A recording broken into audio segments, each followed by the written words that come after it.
азыр экономду өчүрүп коюп, только комфортту жаап коюп отурдум да, бир жарым саатчы. Жок да, заказ жок. Анан айырмасы канча экен деп карап, эмеден өзүмдө пассажирский приложениядан кирип карасам, 20 сом разница экен. Я просто бир адрести коюп карасам, эконом 390,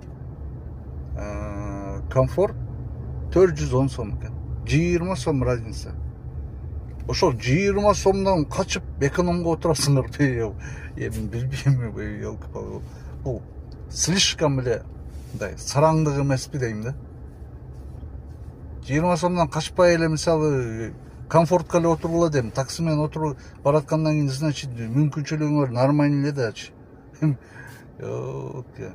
Ладно, аман бололу, иши кылса.